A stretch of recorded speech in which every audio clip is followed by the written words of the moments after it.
Hi everyone, Assalamu alaikum. This is me, Amrin Rahman, practitioner's lawyer of Dhaka, Joss Code. Viewers, আপনারা ইতিমধ্যে অবগত হয়েছেন আমার এই চ্যানেলটিতে আমি বেসিক্যালি আইনের উপরে ভিডিও মেক করে পোস্ট করে থাকি। আমার আজকের এই ভিডিওটি আমি মেক করছি একটি ডিফারেন্ট টাইপ অফ টপিক নিয়ে। আমার আজকের ভিডিওটির টপিক হচ্ছে সারোগেসি। এক্স্যাক্টলি আমি নিজেও জানি না যে বাংলাদেশের টোটাল পপুলেশনের কত পার্সেন্ট পিপল অ্যাকচুয়ালি এই সারোগেসি সম্পর্কে অবগত আছেন। সো আমার এই টপিকটা নিয়ে আমি 2 থেকে 3টি ভিডিও মেক করব এবং এই 2 থেকে 3টি ভিডিওর ভিতরেই এই সারোগেসি সম্পর্কে ডিটেইল ইনফরমেশন আমি আপনাদেরকে দেওয়ার জন্য চেষ্টা করব। সো আমার আজকের ভিডিওতে বেসিক্যালি আমি আলোচনা করব হচ্ছে সারোগেসি কি বা সারোগেসি কাকে বলে, কাদের জন্য এই সারোগেসি এবং কি কি ধরনের সারোগেসি হয়ে থাকে। সো ফার্স্টে আমি যেটা আলোচনা করছি সেটা হচ্ছে সারোগেসি কি বা সারোগেসি কাকে বলে। সারোগেসিকে অনেকেই গর্ভভাড়া দেওয়ার সাথে তুলনা করেছেন। যুক্তরাষ্ট্রের জাতীয় স্বাস্থ্য বিভাগ NSH বলেছেন যে সারোগেসি হচ্ছে এমন একটি প্রক্রিয়া যার মাধ্যমে একজন নারী একটি যুগলের জন্য গর্ভধারণ করে থাকে, যারা শারীরিক বা চিকিৎসাজনিত কারণে গর্ভধারণ করতে পারে না। আমি বিষয়টি আপনাদেরকে ক্লিয়ার করে দিচ্ছি। যেমন একজন যুগল, একটি হাজব্যান্ড অ্যান্ড ওয়াইফ হয়তো তার শারীরিক কোনো কারণে বা চিকিৎসাজনিত কোনো প্রবলেমের কারণে গর্ভধারণ করতে পারছে না, তখন এই হাজব্যান্ড অ্যান্ড ওয়াইফ অন্য একটি নারীর গর্ভ ভাড়া নিয়ে তাদের এই সন্তানটিকে জন্ম দিয়ে থাকেন এবং অন্য নারীর গর্ভে যে শিশুটির জন্ম হয় এই শিশুটির আইনগতভাবে পিতামাতা বা অভিভাবক হয়ে থাকেন এই যুগল বা এই হাজব্যান্ড অ্যান্ড ওয়াইফ। সো আশা করছি আমার এই আলোচনা থেকে সারোগেসি কি, সারোগেসি কাকে বলে বা সারোগেসি পদ্ধতিটা সম্পর্কে আপনারা অলরেডি অবগত হয়েছেন।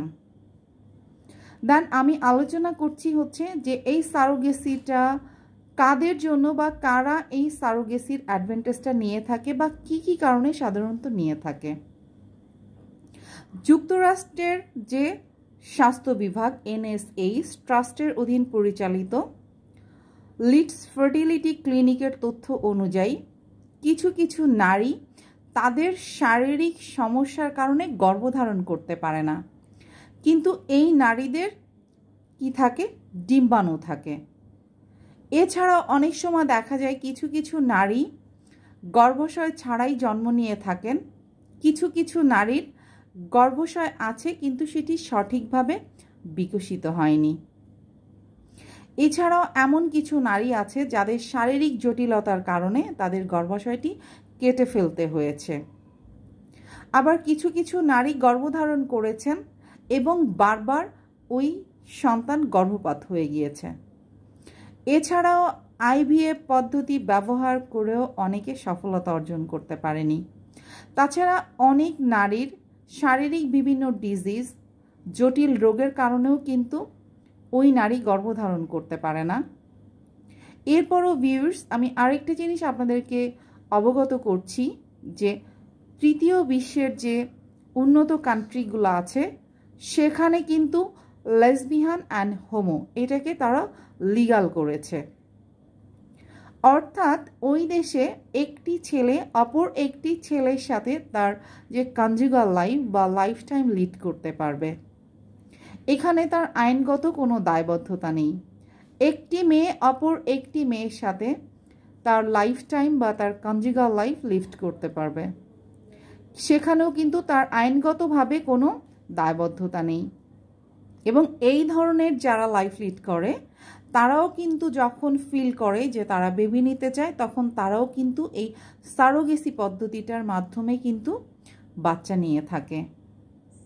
অর্থাৎ তারাও অন্য একটি নারীর গর্ভ ভাড়া করে তখন তারা শিশু সন্তানের জন্ম দেয়। সো আলোচনা থেকে আশা করছি ক্লিয়ার হচ্ছেন যে আসলে কেন এই সারোগেসিটা বা কারা এই সারোগেসিটার অ্যাডভান্টেজ বা ফ্যাসিলিটিসটা ভোগ করে থাকেন। সো এখন আমি আলোচনা করছি যে কি ধরনের সারোগেসি হয়ে থাকে। সারোগেসি সাধারণত দুই ধরনের হয়ে থাকে। নাম্বার 1 হচ্ছে, একটি হচ্ছে ট্র্যাডিশনাল সারোগেসি।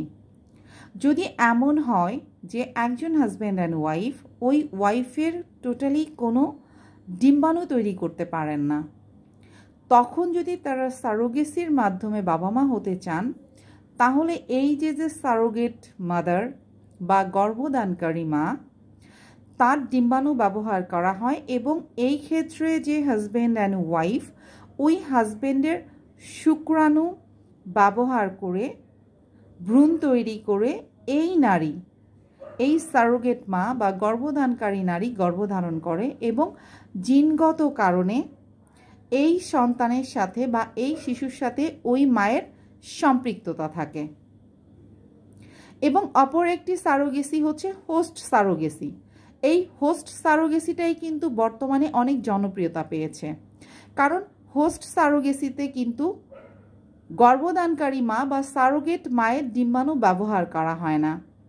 এই ক্ষেত্রে কিন্তু যে যুগল বা স্বামী স্ত্রী, তাদের শুক্রাণু এবং ডিম্বাণু গর্ভধানকারী বা সারোগেট মা তার গর্ভে ধারণ করে এবং এইখানে জিনগত কারণে কিন্তু এই সারোগেট মায়ের সাথে ওই শিশুর কোনো সম্পৃক্ততা থাকে না। হোস্ট সারোগেসিটা কিন্তু 3টি ধাপে সম্পন্ন করা হয়। ফার্স্ট ধাপে হচ্ছে এই যে মা, যিনি মা হতে চান, তিনি তার একাধিক ডিম্বাণু দিয়ে থাকেন। এই মা হতে চান এই নারীর থেকে ডিম্বাণু সংগ্রহ করার পরে সেকেন্ড ধাপে ফার্টিলাইজেশন, অর্থাৎ ল্যাবরেটরিতে এই মায়ের এবং বাবার শুক্রাণুর মিলন ঘটানো হয়। হাজব্যান্ড অ্যান্ড ওয়াইফের ডিম্বাণু এবং শুক্রাণুর মিলন ঘটিয়ে ভ্রূণ তৈরি করা হয় এবং তৃতীয় ধাপে গিয়ে এই ভ্রূণটিকে ওই সারোগেট মায়ের গর্ভে প্রতিস্থাপন করা হয়।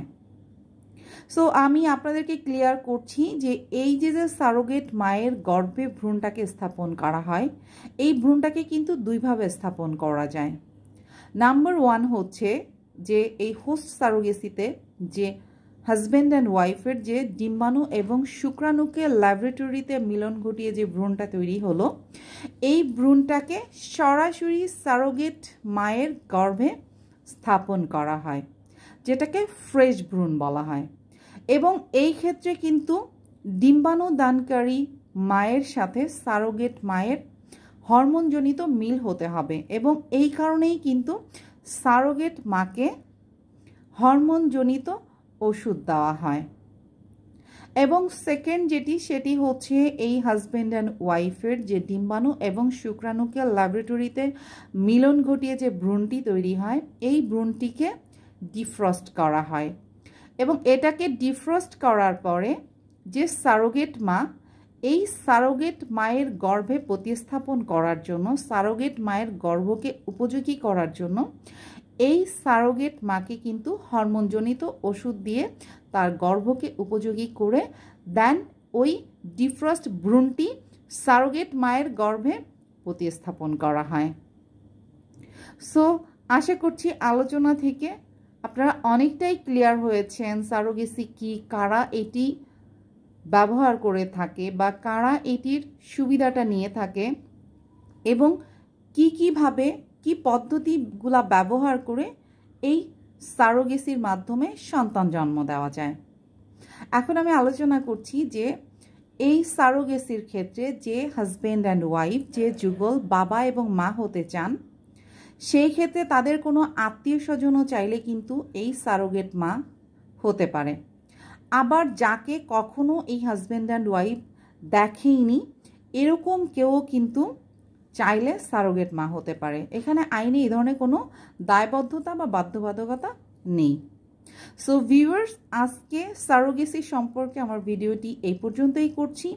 আমি এই সারোগেসি সম্পর্কে নেক্সট ভিডিওতে আমাদের বাংলাদেশে সারোগেসি বৈধ কিনা বা উন্নত বিশ্বে সারোগেসি ক্ষেত্রে কি আইনগত পদ্ধতি বা কি আইনগত বিষয় মেনে সারোগেসিকে মেনটেন করা হয়, ডিটেইল আপনাদেরকে ভিডিও তৈরি করে পোস্ট করব।